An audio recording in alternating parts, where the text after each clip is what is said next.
Olá, sejam bem-vindas ao História da Dona. Aqui a gente conhece a história de mulheres que comandam as empresas que a gente admira. O meu nome é Pamela Margarida, eu sou empreendedora na Faço as Contas. Minha missão nesse mundo, além de ser mãe do Marco Antônio, é contribuir para que mulheres tenham o poder de gerenciar o financeiro dos seus negócios. Eu sonho com um mundo onde todas nós possamos viver bem vendendo a nossa arte. Hoje nós vamos conversar com a Constanza, dona do La Gorda Vegana, uma confeitaria que, como o próprio nome diz, é 100% vegana. Constanza, além de fazer delícias, é uma ativista chilena que luta em várias frentes, tendo inclusive livros publicados. Ela é dona de um dos maiores casos de sucesso da Faço as Contas. Constanza, seja muito bem-vinda ao História da Dona. Obrigada, vou chorar com essa apresentação. Foi de coração. Ai, vou chorar. Não chora, vamos lá, vamos mais pra frente a gente chora. Então eu já vou começar perguntando, resumidamente, a história de Constanza. Como é que você chegou até aqui? Conta pra gente.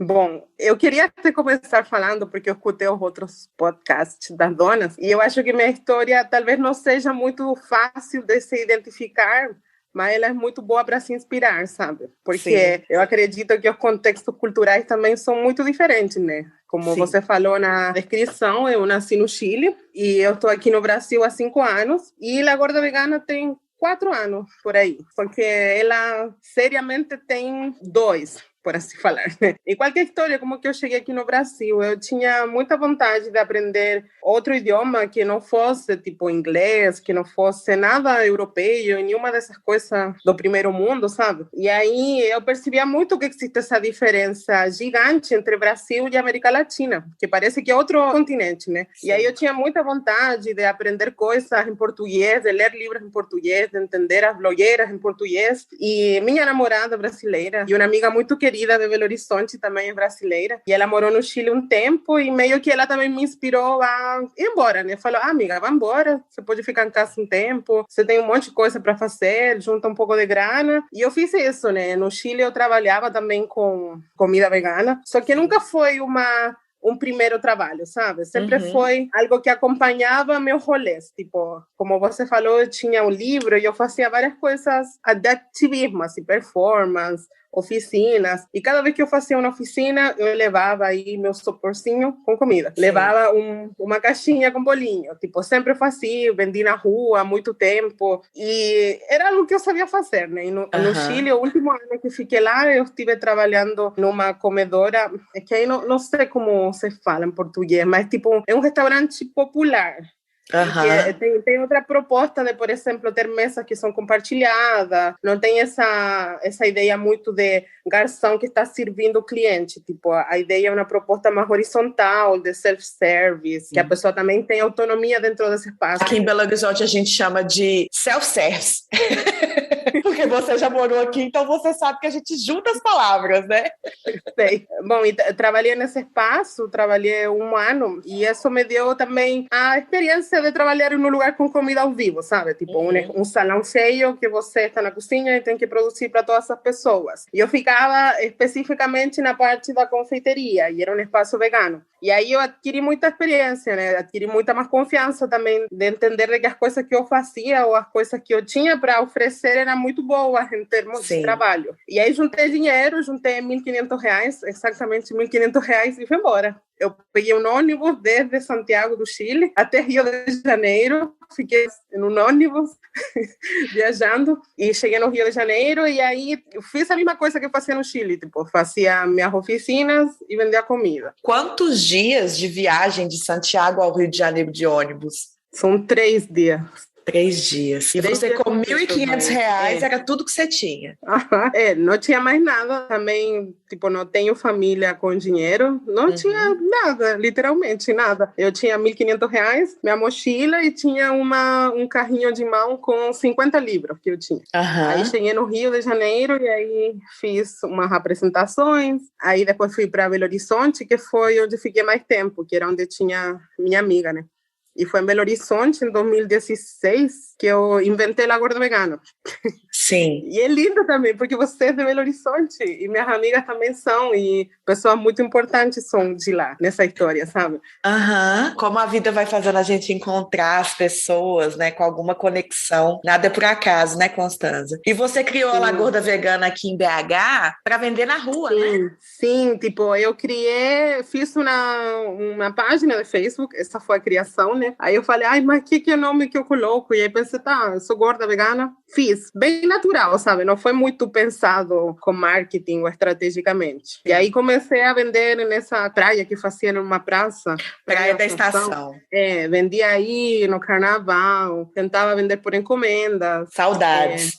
Saudade dos rolês. Uhum. E aí você então fazia os seus quitutes veganos e saía na rua vendendo. Também você veio para cá com pouco, Constanza, mas você tinha muita disposição e coragem, né? Você sempre teve, né? Sim, e também acho que o mais difícil no começo foi isso de não falar direito português, né? Uhum. Porque isso já cria uma barreira gigante, assim, porque a pessoa não quer escutar o que você está falando. Ela quer saber de onde que você é. Ah, entendi. E isso nos 2 primeiros anos me irritava muito, tipo, me deixava muito mal, porque parecia que ninguém queria saber o que eu estava vendendo ou me conhecer, só queriam saber, quero falar espanhol com você, quero testar, quero aprender, e era tipo, mas eu tô querendo aprender a falar português. Uhum. Preciso aprender, sabe? Isso foi bem difícil, tipo, foi bem solitário, assim, tentar falar uma língua que primeiro não é a tua e que tem muita coisa que você aprende quando é neném, né? Tipo, o nasal do português e muitas coisas que eu talvez nunca consiga, mas tá tudo bem. Agora tá tudo bem. Ô, Constanza, é engraçado você falar isso, de que você estava tentando fazer o seu rolê, sobreviver, aprender português, e as pessoas estavam interessadas em da onde você é, como é que é no Chile, me ensina a falar espanhol, enfim, né? Porque eu me identifico um pouco, lógico, guardadas as devidas proporções, de quando, por exemplo, eu chego num rolê e aí as pessoas começam a me perguntar, mas Pamela, eu tô querendo abrir um CNPJ, você acha que eu faço um MEI ou faço um não sei o quê? Qual banco você acha que eu devo abrir conta? Ou você acha que se eu vender meu produto por tantos reais, tá certa a precificação? E assim, não que tenha problema as pessoas me perguntarem isso, porque é o meu trabalho e eu entendo que as pessoas olhem para mim e lembrem dele, mas as pessoas às vezes esquecem que a gente é um ser humano, né? Claro. Eu não sou a Faço as Contas, eu não sou uma empresa ambulante. Tá tudo bem você me parar na rua e me perguntar coisas sobre a Faço as Contas e tal, mas sempre com respeito de lembrar que eu sou uma pessoa também, né? E às vezes eu tô afim só de tomar uma cerveja, mas as pessoas às vezes confundem as coisas e isso já me irritou muito, viu? Muito na vida. Hoje em dia eu tô até mais ignorando, mas é engraçado. Constanza, eu tenho uma pergunta para te fazer. Você defende o direito dos animais, o respeito ao corpo gordo, a luta LGBTQIA+. Para você, empreender é mais uma forma de resistir? Nossa, que pergunta difícil. Sabe o que acontece? No Chile, a palavra empreender, para mim, foi algo que me gerava muita contradição, sabe? Porque lá no Chile é um país dos mais neoliberais da América Latina, né? É muito tenso. Um país que já está totalmente privatizado, então tive muito reforço do governo chileno para que muitas pessoas parassem de trabalhar, por exemplo, como CLT, e que começassem a empreender. E aí, tipo, fica tudo nisso também, tipo, a responsabilidade de você, cria seu próprio negócio. E toda essa romantização do que é o empreendedorismo, sabe? E aí, para diminuir também a criação de sindicato e várias outras coisas, tipo, tudo eram estratégias bem pensadas. Então, para mim, sempre foi algo muito contraditório. E quando eu cheguei aqui no Brasil, eu comecei a pensar as coisas também de um jeito bem diferente. Porque eu empreendi desde que tenho memória também. Tipo, desde que eu estava na escola, eu vendia qualquer coisa, sabe? Não sei se tinha muita habilidade em vendas, mas sempre estive gerando dinheiro sozinha, assim. Na real, eu nunca trabalhei de CLT, nunca. Sempre me virei de jeito que eu nem sei como explicar agora, porque é muito difícil. Mas na escola, lá no Chile, tem umas feiras que vendem roupa usada muito barata, tipo a R$1, 50 centavos. E o que eu fazia? Eu comprava essa roupa, aí a gente, com uma amiga, montávamos looks que tirávamos fotos e colocávamos no Facebook, nas plataformas que existiam nesse tempo, né? Fotolog. E a gente vendia, vendia bem, fazia uns R$500 mensais nesse tempo. Assim. Você já tinha um brechó online, né? Sem nem saber o que era isso direito. Sim, depois eu entrei na faculdade e aí também, na faculdade eu fiz psicologia 3 anos, só que eu tenho muito esse fogo dentro de mim de não conseguir ficar quieta com as coisas que eu não acho certas. Entendi. Então, eu tava aí, eu não conseguia ficar de boa com as coisas que me ensinavam, sabe? Tinha muitas coisas que não faziam sentido, por exemplo, patologizar as pessoas trans, ficar separando o tempo inteiro, que como as mulheres se comportam, como os homens se comportam. Eu ficava questionando isso o tempo inteiro e era algo muito cansativo. Eu fiz muitas coisas também dentro da faculdade, mas aí também falei, cara, isso aqui não é para mim, e eu fui embora. E aí, quando eu fui embora, fiz um curso de empreendedorismo e aí também vendi um tempo roupa, bastante tempo estuve no mundo da moda, assim. Fiz um curso de confecção em uma escola de adultos e depois, quando comecei a morar em outra cidade, eu comecei a entrar mais no mundo da cozinha junto com o veganismo. Então, eu fico ainda nessa contradição de se necessariamente empreender é um ato de resistência com esses nomes, por exemplo. Porque eu acho que para, por exemplo, um empreendimento vegano, ser realmente um empreendimento vegano, eu acredito de que tem que estar totalmente ligado à causa animal. Você tem que fazer algo com respeito a isso. Não é só comida, sabe? Não é comida que você está vendendo. Tem um monte de ONGs de animais, de santuários que precisam de ajuda, tanto financeira quanto de divulgação, e eu acho que nós, como pessoas que têm uma empresa, que tem uma certa visibilidade, a gente tem a responsabilidade de, pelo menos, visibilizar essas outras formas que também existem de veganismo e que são realmente importantes, né? Porque, você deixou de comer animais. E onde que vai a vaca que saiu do matadouro? Onde que está esse bezerro que conseguiu ser salvo da indústria do leite? Senão vira só sai da exploração do animal e vai para a exploração da ideia do veganismo, né? Claro, e isso é algo que a gente está vendo muito. Você vê no mercado que grandes empresas que têm até frigorífico, a Seara, vende produtos veganos. Não faz sentido, sabe? Não faz nenhum sentido. Aí é uma discussão muito mais grande, por isso também eu fico bem contradecida sempre com isso de se empreender necessariamente é uma resistência. Entendo. Mas o que eu acho que sim é muito importante é a gente, quando se coloca desde esse lugar autêntico, né, desde mostrar realmente quem você é, e não querer esconder isso, você se coloca assim em um espaço de julgamento da pessoa, de perder cliente. Sim. Não sei, um lugar que não é muito fácil assim, mas que se você quer assumir esse risco, você também vai ganhar clientes que são muito fiéis, você vai ganhar fãs, você vai ganhar pessoas que realmente estão com você porque acreditam no que você é e no que você está construindo. E para mim isso vale muito, muito, muito mais do que, sei lá, perder um cliente que ficou ofendido porque fala vegano na porta, sabe? Ou fica ofendido porque sabe que é seu sapatão, sabe? Cara, eu nem quero que você esteja assim, sabe? Ô, Constanza, você levantou realmente um ponto muito legal, porque hoje aqui no Brasil, infelizmente, a gente está vivendo hoje um processo talvez parecido com o que o Chile já viveu, mas de uma maneira, sei lá, se é pior, enfim, e o reflexo disso, ou a ilustração disso, é essa uberitização das coisas, né? Que hoje você pegar um motoboy, que toda a vida dele, ele trabalhou como motoboy, ele talvez se identifique com aquele trabalho e tá tudo bem para ele ter uma moto como meio de sustento da própria família, porém, até 5 anos atrás, ele lidava com os clientes, né? Então, se eu precisava de uma entrega, eu tinha um cartãozinho de um motoboy na carteira, eu pegava aquele cartãozinho, ligava e falava, seu fulano, vem aqui na minha casa, pega um pacote e leva na casa de fulana, quanto custa? Então ele me falava, R$15, R$20, ok. Então essa era a negociação até no máximo aí 5 anos atrás.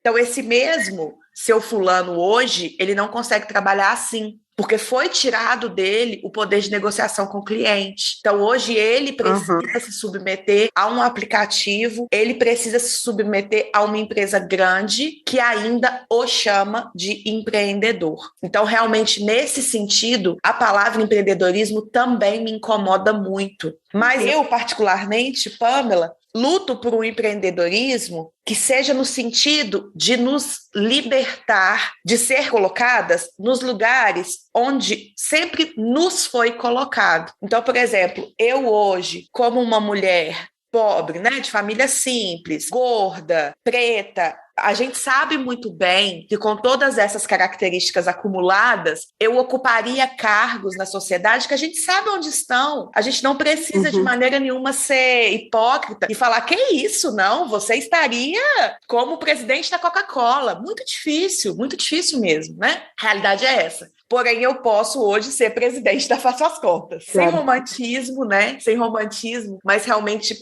nesse sentido eu vejo como um ato de resistência, mas realmente esse assunto dá muito pano para manga, né? Eu acho que a gente pode fazer um podcast só sobre isso um dia, que a gente vai ter assunto para isso. Porque tudo é, tipo, não é polarizado a discussão, tem muitos matizes por dentro. E também tem isso que você sempre fala, que eu super concordo, que o empreendedorismo não nasceu agora, ou há 5 anos atrás, tipo, sempre existiu, nossas mães faziam isso. Minha mãe vendia desde que era criança, sabe? Então, tipo, não é algo novo, não é algo que está nascendo agora, assim. Não mesmo, com certeza. Vindo agora um pouco mais para a sua história mais atual, né? Me conta uma coisa. Você disse aí que empreendeu a vida toda, né? Que já veio aí de berço, porque sua mãe já fazia. Você, inclusive, nunca trabalhou de carteira assinada. Mas você muito que sobreviveu, né? Das coisas que você vendia. Não era uma coisa plena que você tinha vivido ainda. Quando, Constanza, teve algum momento na sua história recente agora da Largurda Vegana que você olhou para a Largurda Vegana e falou assim, gente, isso aqui tá dando certo? Teve algum ponto de virada? Sim, você. Fofinha. Mas para explicar um pouquinho o contexto, lá no Chile, nos últimos anos da minha vida, eu morava em uma ocupação feminista com várias meninas sapatonas e a gente era uma ocupação, né? Então a gente não pagava aluguel, não tinha aquelas contas tradicionais, então também minha grana era muito para sobreviver, né? Para poder suprir minhas necessidades bem básicas, sem contar essas que também são básicas, tipo aluguel e essas coisas.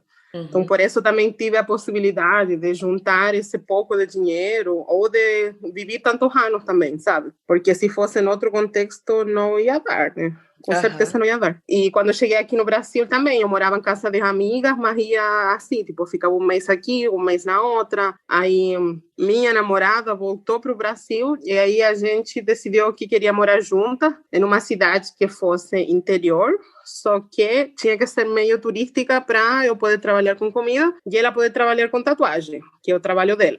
Sim. Então era bem assim nesse tempo, tipo, ela fazia uma tatuagem de R$500 e para eu vender R$500 era uma luta, gente.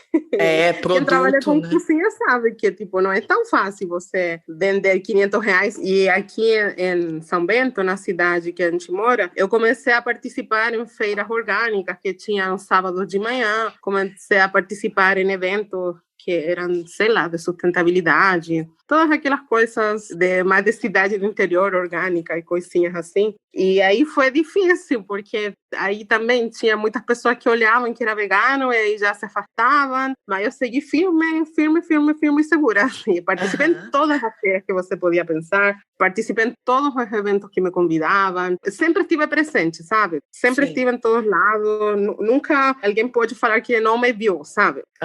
Isso foi algo que eu achei que foi muito importante dentro dessa micro-história aqui em São Bento, né? Você firmou a sua marca, né? Com sua presença, né? Sim, na luta, menina, porque era, sei lá, ia numa feira sábado de manhã e a meta era vender R$100, sabe? Era assim, sabe? Agora eu vejo e penso, ai meu Deus, coitada de mim. E aí também eu brigava com a galera da feira, tipo, enfim, eu sempre tive também uma marca super posicionada, sabe? As pessoas me conheciam por ser também uma marca vegana e ninguém na vida poderia pensar de que eu ia vender queijo, por exemplo. Porque eu sempre fui muito firme com isso, fui muito ativa. Desde que também cheguei aqui na cidade, a gente fazia coisas em prol das protetoras de animais, a gente fazia almoços solidários, tipo, tipo, a gente sempre estive presente nessa luta, sabe? Então, isso eu acho que também foi importante em como as pessoas começaram a construir na cabeça delas o que era a gorda vegana, sabe? E o que você achou de mais difícil até agora do empreendedorismo? Eu acho que eu não desistir, realmente, porque o que eu aprendi e que foi algo que escutei muito de você e de outras empreendedoras era a capacidade de se adaptar às situações. E isso às vezes pode ser muito cansativo, pode dar muita vontade de desistir, mas se a gente não consegue se adaptar às mudanças do mundo, realmente eu acho que empreender não é para você, se você não tem essa capacidade, assim. E eu tinha muita dificuldade, às vezes, de lidar com frustrações, sabe? Aí você tem uma meta, não cumpre, aí se frustra, ou acontece alguma coisa fora do planejado, e aí você se frustra, tipo... Isso é algo que eu luto muito até hoje, assim, porque é difícil e eu sou uma leonina controladora, sabe? Bom, da outra pergunta que você falou, o momento que para mim virou a chave foi na pandemia. Chegou a pandemia e aí a minha esposa ela não conseguia tatuar, né? E aí foi tipo, tá, é agora, né? Agora que eu preciso me movimentar mais. E aí comecei a assistir mais coisas de marketing digital, comecei a estudar bastante sobre isso, e aí comecei a ver que meu Instagram, por exemplo, era uma fonte era um canal de vendas muito forte, muito importante. E aí comecei a dar Instagram, comecei a criar cardápios semanais, comecei a fazer grupos de WhatsApp, comecei a divulgar, comecei a fazer entregas toda semana, e isso começou a dar muito certo, assim, comecei a ter grana mais fixa durante a semana, e aí tive minha primeira Páscoa, que foi em 2020, né? O ano passado, e vendi 50 ovos veganos em uma cidade de 10 mil habitantes, sabe? Aí eu fiquei tipo, nossa, cara, que isso? Acho que... Não é muita coisa para uma cidade de 10 mil habitantes. Tipo assim, mano, fiquei assim, e aí comprei tua mentoria de precificação, e aí nesse momento, quando a gente teve nossa primeira mentoria, você me falou que algo que para mim foi muito importante, que está até hoje comigo, que eu sempre falo para as pessoas, que você me falou que como eu tinha toda essa autoestima para falar sobre ativismo gordo e sobre outros tipos de ativismo, mas eu não tinha autoestima suficiente para cobrar o preço certo. E aí você rompeu meu coração, mas eu juntei ele bem rapidinho. Primeiro eu enfiei uma faca. E aí, mas foi uma faca boa. Como você falou que você é leonina, eu sou capricorniana, né? Com lua em câncer. Então eu tenho o amorzinho de câncer, mas eu não tenho como. Eu dou as notícias vestida de capricorniana mesmo. Então às vezes elas entram como uma faca. Minha lua é em Capricórnio também. E aí eu sou daquela que resolve as coisas muito rápido. Tipo, eu sinto muito forte tudo. Tipo, ai, minha frustração, mas já vou resolvendo na hora. Aí resolvi, mudei os preços, mudei cardápio, fiz o que várias pessoas recomendam, contratei um fotógrafo, tirei foto nova dos bolos, mudei todos os preços, mudei várias coisas da estética, mudei o logo. E é nessa que fui mudando as coisas. No dia que eu fiz essa sessão de fotos, o fotógrafo me falou, Constança, você viu que... Bom, aqui em São Bento tem um espaço que chama Jardim Casarão, que é tipo, é um jardim que tem vários chalés, que antes funcionavam como uma hospederia e agora funcionam como um espaço comercial. E nesse tempo eu ainda não estava lá, mas antes, eu fazia alguns eventos lá, tipo, fazia chá da tarde. Eu sempre fui parceira da dona desse espaço, assim, a gente fazia muitas feiras juntas, eventos juntas, que davam super certo. Então, eu sempre falo de que que é a Paula, ela foi sempre uma super investidora em mim, assim, porque ela sempre me divulgava com os clientes, e elas têm uma padaria de fermentação natural que é super famosa na região, tipo, é a mais famosa da região. Então, era um respaldo bem importante que eu tive aqui na cidade, que poderíamos falar de networking, né?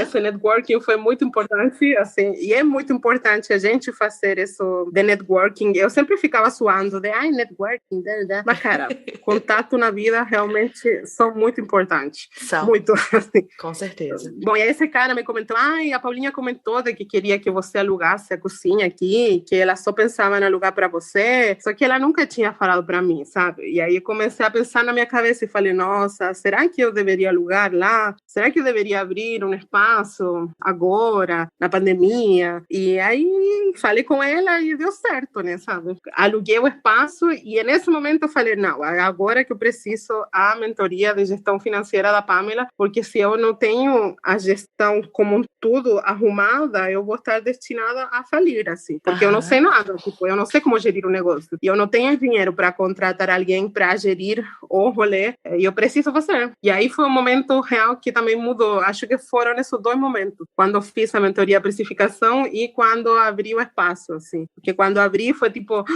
é agora, gente. Agora não tem como voltar para trás. Abrir o espaço foi um super parto, né? Tipo assim, nasceu a dona, né? Nasceu a dona ali naquele momento. Nasceu a dona nesse momento. Abriu o espaço. Porque também mudou tudo, tipo, mudou meu jeito de falar com as pessoas, mudou meu jeito de me posicionar, mudou meu jeito de entrar em contato com meus colegas, com fornecedores, tipo, tudo mudou, assim. Foi muito louco, assim, porque cada vez que a gente tinha uma mentoria, parecia que a cabeça explode, né? Só que ao mesmo tempo vai para fora e entra um monte de coisa, assim, que você, sei lá, não sei como explicar. Foi muito transformador, assim. Constância, então, entendendo a linha do tempo, você vinha já vendendo comida desde BH, você e sua namorada resolveram ir para essa cidade turística e você estava ali levando sua vida, entrou a pandemia, começou a estudar, desse estudo precificou, criou essa autoestima aí para precificar, e do fotógrafo ele fez a ponte com uma pessoa que você já conhecia, mas a ponte dele foi importante e por fim, aí, ainda no ano de 2020, já nasceu o espaço físico, né? Como é que 2020 foi um ano que a gente evoluiu 10 anos, né? Nossa Senhora, Nossa Senhora. Foi um ano que todo mundo andou muito para frente. Constância, pensando agora nessa questão que você falou, que a gente conversou no nosso primeiro encontro, sobre você não estar precificando com autoestima. Como é que era o seu processo de precificação então? Como é que você colocava preço? Você anotava alguma coisa? Como é que era nessa época? Eu fiz um curso no Sebrae, só que era de empreendedorismo geral. Aí a parte de finança era uma aula, que eram 2 horas, sabe? E aí ensinava num método que era por margem de lucro. Então, tipo, eu anotava os ingredientes, anotava quanto gastava e escolhia quanto porcentagem eu queria ter de lucro. Sim. Era mais ou menos isso, assim. Então, eu anotava, assim, algumas coisas, mas não tinha noção de salário, de que eu tinha que me pagar um salário. Eu não tinha noção de que tinha que ter uma reserva, por exemplo. Nem fazia ideia do que era capital de giro, ponto de equilíbrio. E não eram que foram coisas que não foram faladas nesse curso, por exemplo. Só que como é tudo tão rápido e são 5 dias de um monte de informação, que a parte financeira, que é algo que a gente não aprende, né? Tipo, a gente não é ensinada quando é adolescente sobre finanças. A gente não é ensinada sobre finanças quando é adolescente, que ter um módulo de 3 horas de finanças é muita coisa. Tipo, não dá para... É muito rápido. Para entender, assim. E a questão também que eu vejo é que, às vezes, as finanças, o módulo de finanças, né, além de ser rápido, ele é passado de maneira tão impessoal e tão padronizada que para uma pessoa que não tem nenhuma intimidade com o assunto, aquilo não penetra, né? Não entra na cabeça, assim, você olha aquilo ali e fica na superfície mesmo. Eu lembro de exemplos que davam, que falavam, não, porque uma pizzeria, quando começou a controlar seu financeiro, percebeu que gastava, tinha de desperdício de mussarela uma suma de R$300 por ano. E era tipo, ai, gente, mas eu nem sei quanto gasto direito, não preciso saber quanto desperdício ainda. Bomba. E você falou sobre salário aí agora. Quando foi, Constanza, que você de fato conseguiu se pagar um salário? Então, eu abri a loja em dezembro do ano passado. Aí em novembro eu fiquei parado, mas foi em outubro. Acho que foi a primeira vez que consegui pagar um salário que também, tipo, não é um salário gigante, né? É um salário que consegue pagar minhas coisas do dia a dia. Pensando também que eu moro com minha companheira, que ela também tem, tipo, seu salário. Somos 2 pessoas em uma casa, então não é uma responsabilidade só minha, e que eu também não tenho filho, sabe? Então eu também fui bem realista com esse salário para eu conseguir realmente criar meu caixa, né? Porque eu sabia que não ia ser fácil, porque eu não tinha nada, como a maioria de nós, né? Que não tem nada. Tipo, eu não tinha dinheiro guardado do meu trabalho de CLT, porque não tinha, né? Não tinha nada. Então eu fui bem consciente disso, e eu sou ainda, porque tenho o mesmo salário de dezembro do ano passado. Sim. Tipo, está em processo de construir essa caixa. Constância, eu acho super importante você falar essa questão do salário, né? Que você se paga um salário hoje, que dá para você dividir as contas com sua namorada, com sua companheira. Não é um salário grande, você não tem filhos, então isso também te possibilitou te dar uma renda menor, porque você hoje, como se posiciona nas redes sociais, tem uma certa exposição, você está aqui conversando comigo nesse podcast, e a pessoa que está nos escutando, ela pode já te olhar como uma pessoa que chegou lá. Eu acho bem importante que as pessoas entendam que não existe chegou lá quando se trata de empreendedorismo, né? Claro que você tem uma evolução na sua história, né? De alguém que chegou aqui no Brasil há 5 anos com R$1.500, um carrinho cheio de livro. É óbvio que a gente tem que reconhecer todo o seu crescimento, mas também a gente tem que entender que você não está aqui contando sua história porque você é uma superstar. O que a gente está fazendo aqui realmente é contar que o empreendedorismo é isso, né? É realidade, é muito trabalho e é muita luta. Muita luta, exatamente. Importantíssimo você falar isso. Achei muito legal. E Constanza, me conta uma coisa. Já houveram momentos em que você procrastinou para fazer a gestão da sua empresa? Se sim, o que você acha que te fazia procrastinar? Antes de conhecer você, eu super procrastinava porque eu nem sabia o que era isso. Essa realidade, sabe? Entendi. Eu tentava, juro, eu me forçava, eu fazia curso do Sebrae, eu fui atrás, tipo, só que eram muitas pessoas que não faziam nada a ver comigo, tipo, eu não me identificava, não sentia aquela, não sei que palavra usar, o que eu senti com você.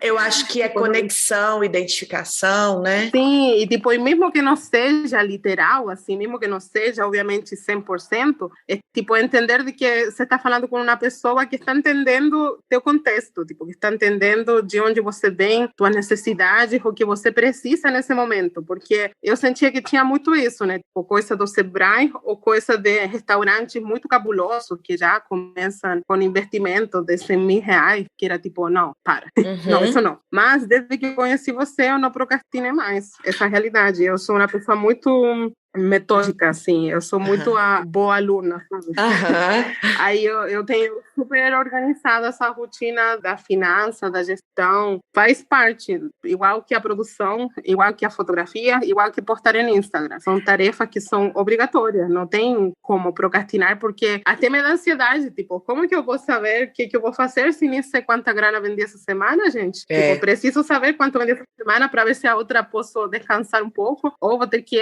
fazer mais propaganda porque preciso chegar na meta do mês, sabe? Para mim, me dá muito menos ansiedade poder ter esse conhecimento em números, porque não tem interpretação, sabe? São números.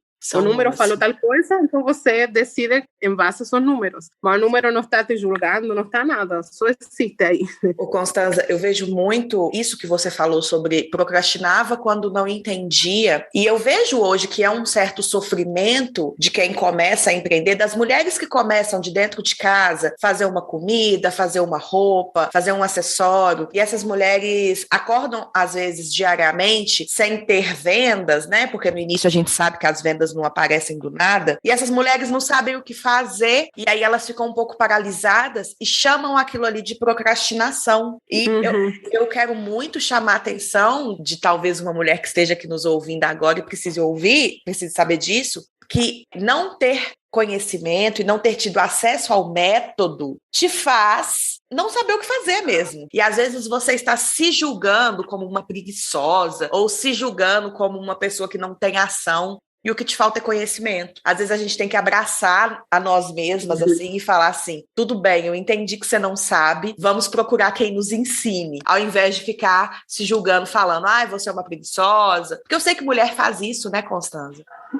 Com ela mesma. É exatamente isso, assim, eu vejo isso muito também em outras pessoas e em amigas mais cercanas, tipo, que estão frustradas porque não têm os resultados que elas querem, ou pelo menos um caminho, né? E aí eu falo sempre de você, tipo, eu falo, cara, depois de que eu conheci a Pamela, para mim mudou realmente, porque foi o método que você me ensinou, e que não quero falar que, tipo, que teu método é mágico, mas, tipo, você quando se identificou. Você entende o que você está fazendo, quando você entende onde que está o dinheiro, quanto que está saindo, quanto que está entrando, o quanto que você está gastando, o jogo muda, você tem controle da situação. Tipo, você tem escolhas. Mesmo que você tenha muito pouco, você pode escolher o que fazer com esse muito pouco que você tem. E super concordo com isso que você fala. Tipo, é muito desespero quando você não entende. Tipo, e as coisas você faz, e não tem resultado. Você se esforça, você vai atrás e o dinheiro não cai. Você tá, sei lá, tipo, eu estava o dia inteiro na feira, não vendia nem R$100, cara. E era muito frustrante, assim. É muito frustrante. Mas pode mudar. Mesmo. E me fala uma coisa. Hoje, então, a realidade de hoje é um ateliê, né? Uma loja de portas abertas que recebe cliente, que também faz delivery e tudo mais. Com isso, suas atividades aumentaram, sua necessidade de ter pessoas trabalhando com você também aconteceu. E hoje eu queria saber de você como é que é você delegar funções, como é que você estar no papel de patroa. Ai, nossa, é muito difícil. É difícil. Acho que essa agora é a resposta, né? O mais difícil de empreender é aprender a ser patroa. Eu também acho. Não sei a palavra patroa, tipo, ai meu Deus. Bom, eu fui atrás também de ver cursos, né, sobre liderança. Eu sou dessa também, eu gosto muito de estudar. Aí eu fui atrás, porque eu falei, não, cara, eu não me conformo com ser a chefe patroa escrota, tipo, não, eu não quero ser essa pessoa, não quero, longe de mim ser essa pessoa. Então aí fui também atrás de estudar sobre liderança, sobre como ser um líder e não ser um chefe, de como você inspirar as pessoas que estão trabalhando com você. E estou tentando absorver esse tipo de conhecimento para poder também passar para as pessoas que trabalham comigo. Mas eu estou aprendendo a delegar, sim, aos poucos. Acho que tem coisa que também tem a ver com o português, que às vezes não consigo me expressar direito, e que tem muito processo também que estão muito naturalizados em mim dentro da cozinha. Mas eu consegui, por exemplo, delegar 100% a parte de salgado. O salgado eu não faço mais. Que ótimo. Quando atendo clientes, sim, né? Aí eu monto lanche, mas as meninas também sabem fazer isso. Só que eu sou mais rápida, então a gente divide as funções assim por enquanto, né? Eu fico fazendo, por exemplo, lanches, elas atendem em público, fazem bebidas e essas coisas. Por enquanto, com a demanda que a gente está tendo hoje. Mas eu fiz meu modelo de negócios que você ensinou e sim, justo essa semana é um momento em que eu tenho que mudar ele, porque as coisas também mudaram muito, né? A pandemia está ainda, obviamente, mas a vacina chegou. As pessoas estão saindo muito mais, as regras de vigilância sanitária também mudaram muito. Sim. Então, meu modelo de negócio também vai ter que mudar de novo, assim, porque as pessoas já não estão encomendando tanto, elas estão vindo mais. Estão vindo. Sim. E como é que você se sente tendo que fazer uma mudança no seu modelo de negócios? Te incomoda ou não? Eu estou um pouquinho ansiosa, mas não, é que eu dividi meu ano bem assim com você também, porque eu me coloquei uma meta para esse ano de faturamento, aí eu já cumpri essa meta, então já estou pensando no próximo ano. Aí com essa mudança de meta, também vai ter que entrar uma mudança no modelo de negócio, porque eu vou precisar vender mais, então preciso ver como vender mais. E também uma das coisas que eu quero muito o próximo ano é conseguir ficar ainda mais fora da produção, tipo, que a loja possa abrir sem mim, que eu possa fazer outras coisas, que eu possa estar mais focada em outras áreas da minha empresa, que não seja necessariamente estar na cozinha, porque eu também sou dessas pessoas que não tem apego com a produção, tipo, eu não tenho zero apego, eu não gosto de trabalhar realmente. eu gosto de dinheiro, eu não tenho apego, é que eu sei que muitas pessoas que talvez possam estar escutando têm muito apego com a produção, tipo, isso é muito comum. Eu amo muito ficar na cozinha e, tipo, eu também gosto muito, por isso escolhi também essa profissão. Só que eu gosto de ter qualidade de vida e eu gosto de ter um negócio. E isso aprendi com você. Tipo, era algo que eu nunca pensei que ia gostar, sabe? De ser gerente e dona da minha própria empresa. Tipo, é um lugar que eu acho muito gostoso, porque você não significa que você vai sair da produção. Você pode criar novos produtos, você pode seguir fazendo coisas, só que você está ocupando tempo para que essas coisas realmente deem dinheiro para você, deem dinheiro para teus funcionários, deem dinheiro para o espaço, para a tua empresa. E eu acho isso muito mais motivador do que só fazer doce, por exemplo. Eu acho bem importante o que você falou agora sobre você aprender a ser a gerente, né? Porque isso é totalmente possível. E as pessoas acham, foi vendido essa ideia, né? De que liderança é um dom que você nasce ou não, né? Ou você nasce líder ou não. E, na verdade, você contou exatamente aqui que você foi procurar aperfeiçoamento nesse requisito, né? Em ser líder. E você está aprendendo aos poucos. E você percebeu que quanto mais líder você for, menos você vai estar ali dentro da cozinha e mais renda você vai gerar para todos, né? Para os funcionários, para você, para sua cidade, para sua causa. E é isso que a gente quer, né? Prosperidade. Constança, antes de passar para a próxima pergunta, você indica a fonte que você estudou de liderança? Foi livro? Foi curso? O que foi? Foi de uma plataforma que se chama Somos Foodness. Tem um podcast aqui também. Ótimo, então já fica aí a dica. É específica de restaurante. Tipo, eles fazem consultoria em restaurante, confeiteria, enfim, mas tinha um curso gratuito que era de liderança e que foi muito legal, tipo, chegou no momento certo e esse curso falou uma palavra que eu acho que está do lado da palavra adaptabilidade, que é a autorresponsabilidade, que quando também escutei que ela falou isso, foi tipo, cara, faz total sentido, que aí fala, tipo, você tem que parar de culpar todo mundo pelas coisas, tipo, você não pode culpar o funcionário que fez isso errado, tipo, foi você que não conseguiu, tipo, ensinar ele direito como fazer as coisas, por exemplo, ou você não pode culpar de que você não está ganhando dinheiro porque o mundo está ruim, tipo, você tem que pensar em por que eu não estou tendo uma estratégia certa nesse momento para conseguir vender.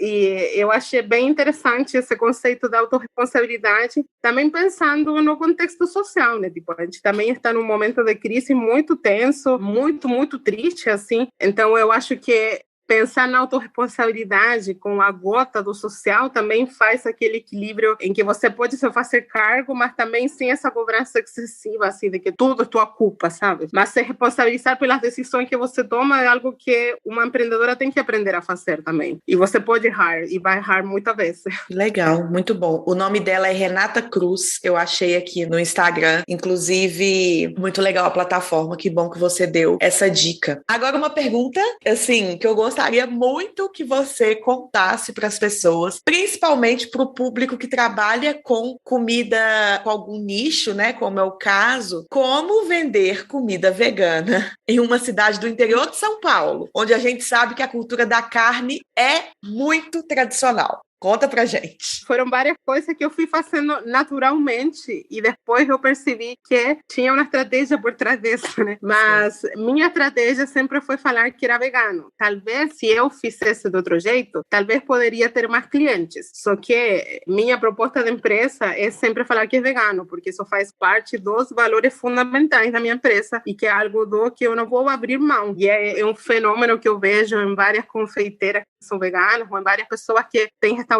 ou que tem espaço vegano que estão deixando de falar que são veganos, porque falam que afasta clientes. Eu não sou a favor disso, mas essa é a minha decisão. Como que eu fiz, gente? Foi em base à insistência. Foi na persistência, tipo, ali, né? Persistência. Isso que eu falei, tipo, eu estava na feira, estava nos festivais gastronômicos, estava nos eventos, estava em tudo, e aí eu vendia comida vegana, comida vegana, comida vegana. Aí uma pessoa experimenta, gostou. Então, primeira coisa, você tem que ter um produto muito bom. Tipo, isso é o básico, obrigatório. Não tem como não ser assim. E ainda você tem que saber de que quando você tem um público muito mais nichado, tipo, ou um setor da alimentação muito nichado, você vai sempre estar escutando coisas de que a comida vegana é ruim, que não é gostosa, que é feia. E eu comecei a apostar muito na estética. Foi isso que eu fiz também quando mudou, assim, o posicionamento da minha empresa. Eu comecei a fazer coisas muito lindas, tipo, bolos muito lindos, chocolates muito lindos, doces muito lindos, coisas que eram muito presenteáveis, sabe?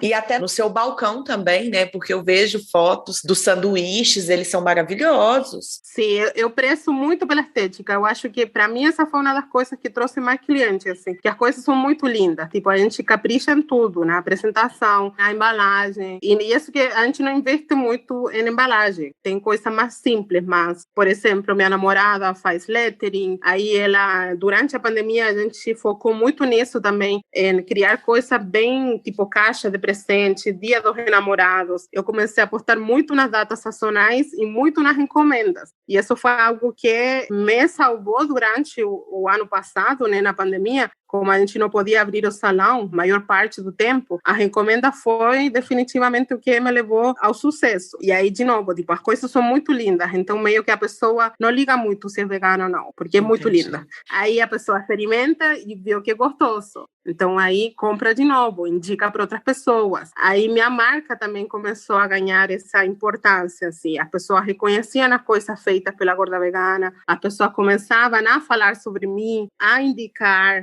E outra coisa que eu também decidi foi também apostar em produtos que fossem mais saudáveis. Ter muitas opções sem farinha de trigo, que é um diferencial gigante na nossa loja, porque é a única que tem opções sem trigo, por exemplo. Sim. Então, muitas pessoas que não são veganas, mas que não conseguem comer trigo, elas vão lá. Muitas pessoas que são intolerantes à lactose também vão lá. Pessoas que não conseguem comer soja, vão lá. Tipo, eu peguei todas essas pessoinhas que estavam na nuvem, né, sozinhas, todas elas vão lá. Tipo, todas as crianças que são alérgicas. Então, eu tentei também apostar bastante nisso. E isso era algo que eu não fazia. Tipo, eu só fazia coisa vegana e era muito fechada também. Tipo, não, eu sou vegano, tanto faz, assim, glúten, se assim, sei lá o quê. Aí também parei e falei, não, menina, você precisa ter estratégia, porque se eu não vou abrir mão do vegano, eu tenho que abrir a outras possibilidades. E a gente trabalha muito, de novo, isso sem trigo. A gente tem sempre disponível na vitrine opções salgadas e opções doces sem farinha de trigo. Eu acho que uma coisa muito importante do que você falou agora, que você tinha acabado de falar, que você martela o tempo todo que é vegano, sim. Porque ser vegano é um valor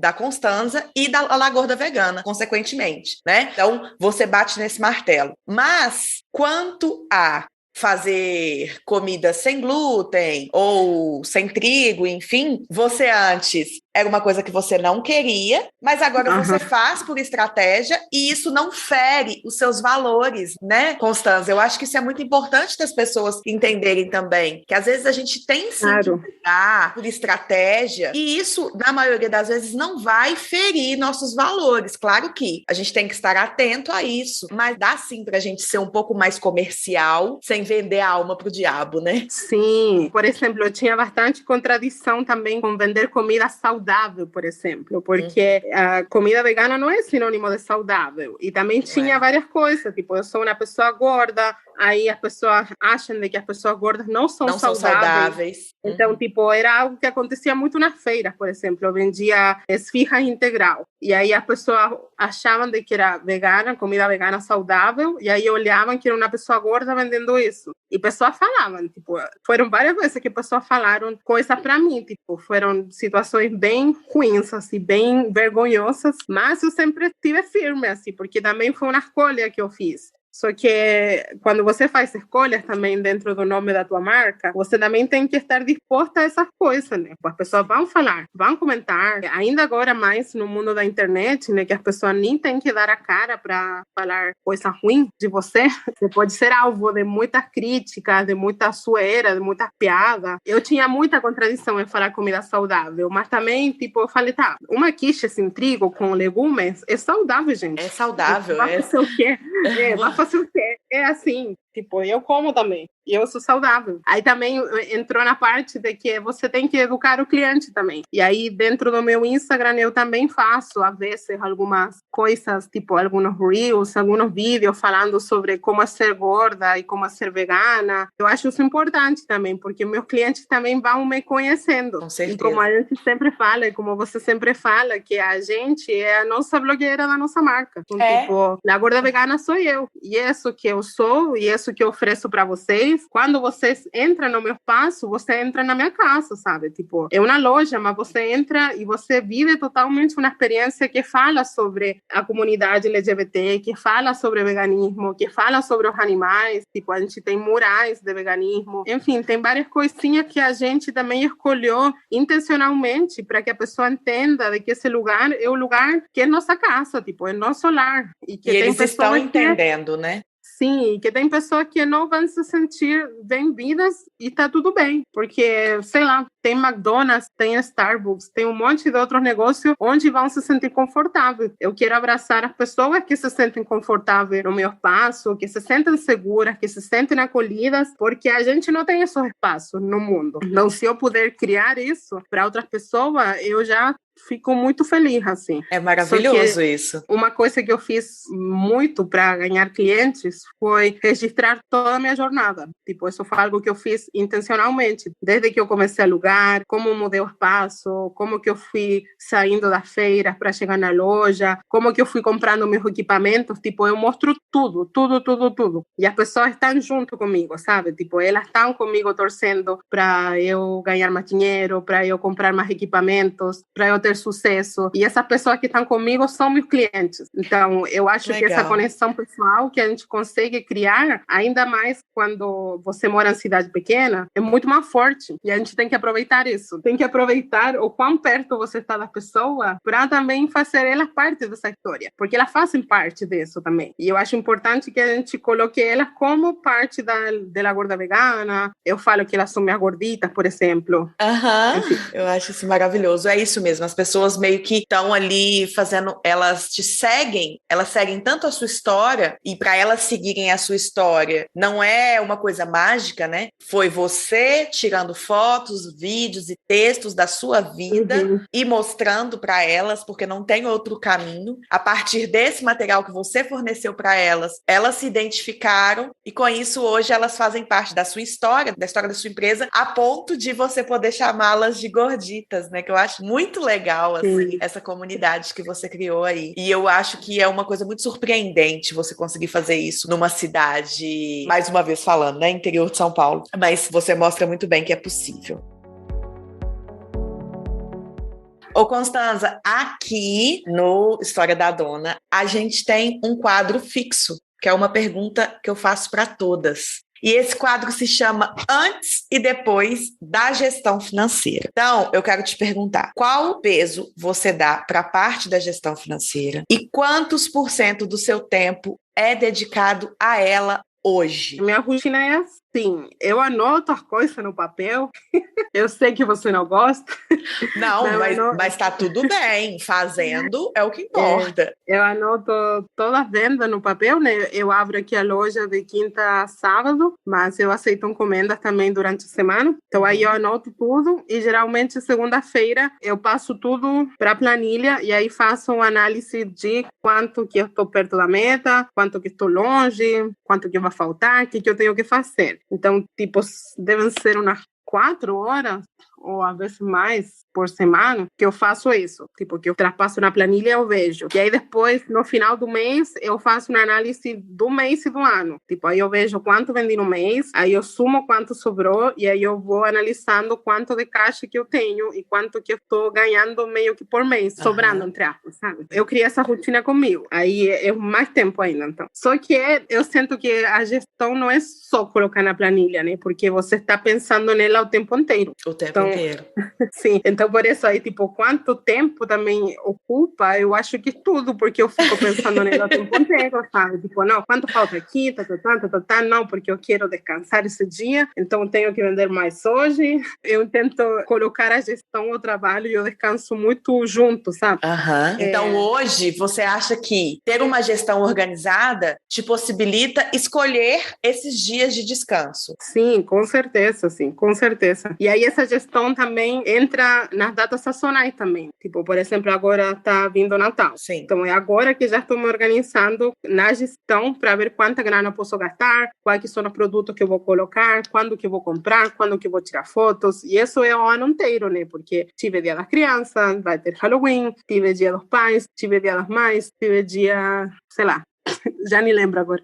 Várias datas. Então, tipo, é um constante dessa gestão que nunca para, né? Além das coisas do dia a dia, tem as datas sazonais, que é uma das fontes de ingresso mais grande também da minha loja. Então, isso é algo que está o ano inteiro. Isso é bem importante você ressaltar mesmo, porque, principalmente para a gente que começa do zero, as datas comerciais, elas são os nossos potinhos de ouro, né? São a oportunidade da gente parar aqui e dar um pulo mais alto, assim, na nossa jornada empreendedora e estar preparada para essas datas é o que vai te dar mais impulso nesse pulinho, né? Porque senão a data chega e passa ali e a gente não aproveita nada, né? Sim, e também tem a ver com isso, exatamente o que você está falando. Tipo, tá, agora eu estou planejando o meu Natal desse ano, mas eu estou olhando o que anotei o ano passado, quanto ganhei o ano passado, como que foram as vendas e qual foi o comportamento do cliente, né? Se ele queria pronta entrega, se ele fez encomenda, com quanta antecedência ele fez a encomenda. Então, tipo, eu preciso analisar tudo isso antes de escolher as coisas que eu vou vender e como que eu vou vender. Ai, que orgulho! Tipo, na Páscoa eu fiz isso e foi muito sucesso, tipo, e vendi muito além do que eu pensei que ia vender e ainda poderia ter vendido muito mais se eu tivesse pronta entrega. Então, tipo, tem uma coisa que eu escuto muito também das confeiteiras ou de quem trabalha com comida, é que reclamam muito das pessoas que encomendam de última hora, por exemplo. Muitas reclamam. E eu entendo que é muito chato, mas a gente tem que pensar também que esse é um comportamento do cliente. Então, o que eu posso fazer para oferecer a esses clientes de última hora? E aí a pronta entrega é algo muito lucrativo também. Tipo, na pronta entrega você consegue vender muito. É isso, né? O cliente da última hora, ele é uma verdade posta. Ele vai acontecer, independente do que a gente quiser. Então, bora aproveitá-lo, né? Sim, aí, por exemplo, no Natal, estou me planejando para ter pronta entrega desde a segunda semana de dezembro. Aí. Desde a segunda semana a loja vai ser totalmente natalina e Natal vai ser todo o final do ano. Maravilhoso. Constanza, agora eu quero te pedir, por favor, para deixar um recado para quem está escutando a gente, que provavelmente é uma mulher empreendedora, que está aí na luta, que pode ter uma história parecida ou diferente com a sua, mas em algum ponto provavelmente ela se identificou.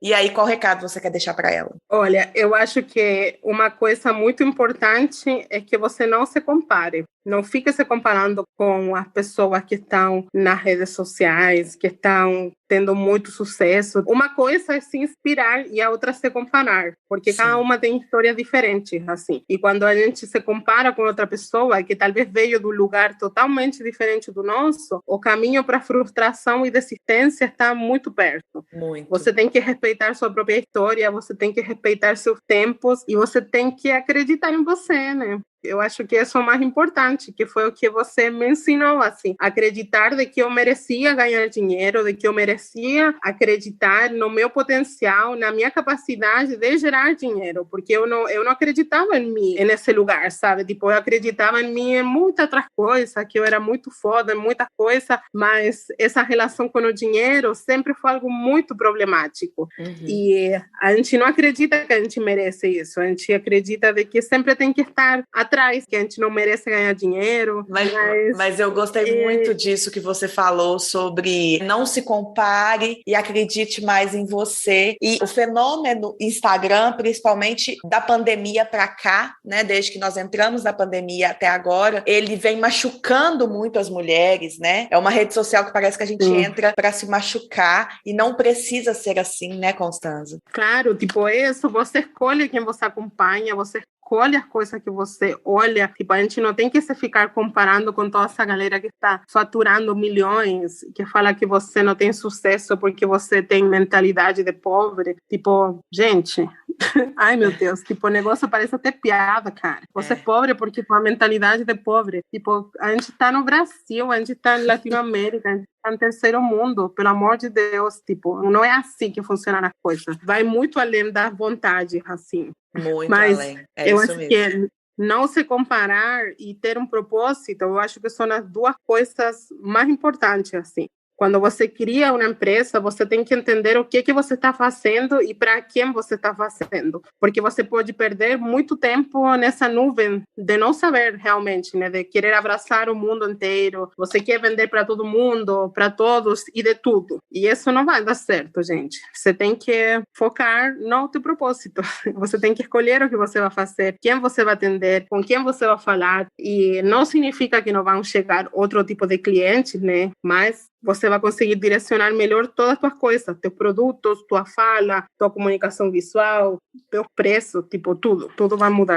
Eu achei incrível. Constanza, quero te agradecer demais por toda a sua disponibilidade de estar aqui, abrindo sua história com tanta generosidade. Eu tenho certeza que a sua história vai mexer, sim, com quem nos escutou. Muito obrigada. Ai, não, obrigada a você. Eu estou muito honrada de ser aluna de você primeiro e de ter tido a possibilidade de te conhecer. Realmente você é muito, muito, muito maravilhosa. Você muda a vida de muitas pessoas e você tem que ter muito orgulho do que você está construindo, viu? Você é muito foda. Ai, muito obrigada. Fiquei emocionada. Um beijo, Constanza. Tchau. Beijo. Tchau, gente. Esse podcast foi editado por Domênica Mendes.